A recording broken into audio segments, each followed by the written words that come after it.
Get ready. Start.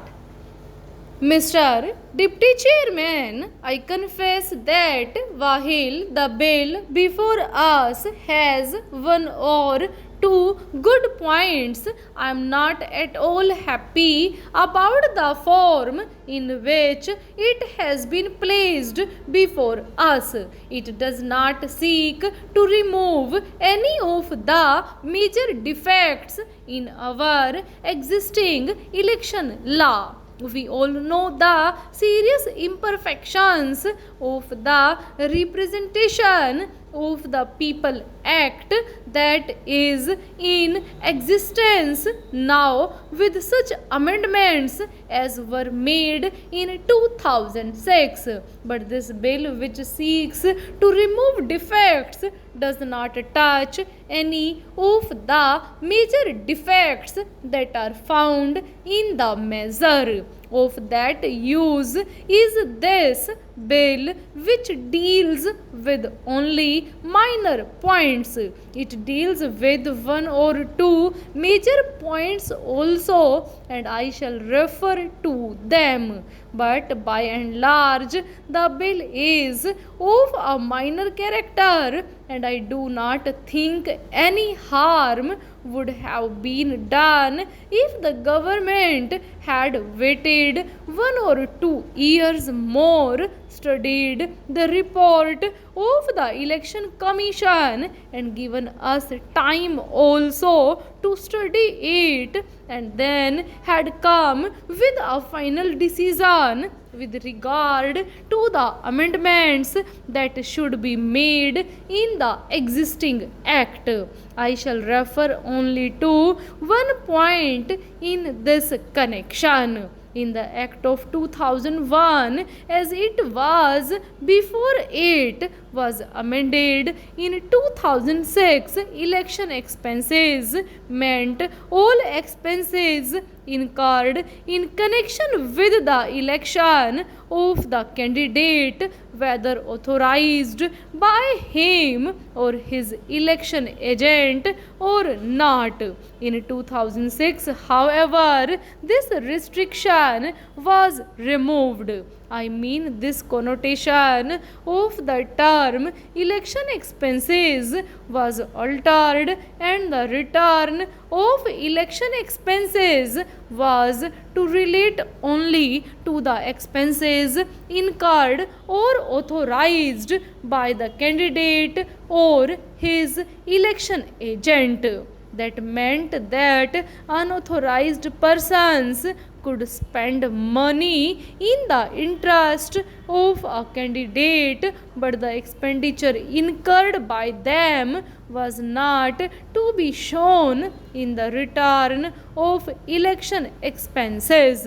If the limit prescribed in the rules is to have no meaning, or if it is to be of such a character as not to limit the maximum expenditure that can be incurred in connection with the election, it is obvious that the wealthy will always stand a better chance in a contest than a meritorious candidate who is poor. But that feature has not been touched.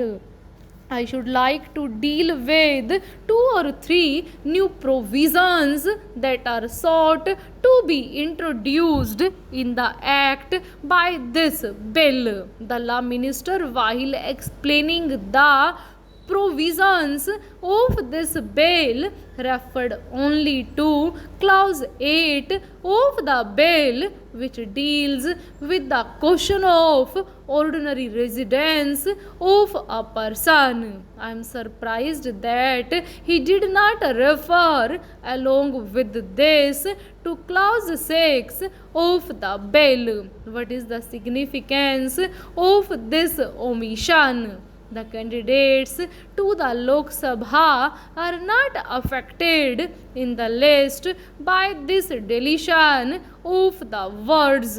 Under the law as it stands at present, a man who is qualified to be a candidate in a particular state by virtue of his registration as a voter in that state can seek election to the Lok Sabha from any other state and from any constituency in the country, but the effect of it will be felt only by a candidate for election to the Council of States.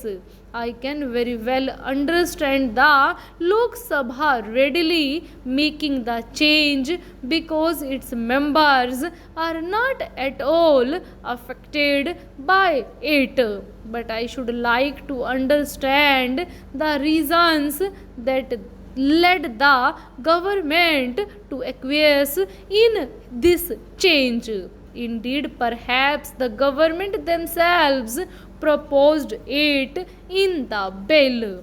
What are the reasons that led the government to suggest this change?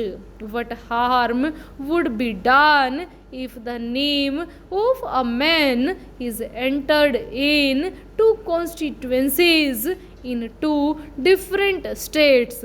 It is obvious that he cannot vote in two different states at the same time. The last point that I come to is regarding the amendment of section 118 of the Representation of the People Act 2001, that is clause 36 of the bill as passed by the Lok Sabha. The law minister told us that under the definition of bribery as it exists in the 2001 Act, the Supreme Court had decided that in a particular kind of cases, the offense of bribery does not exist.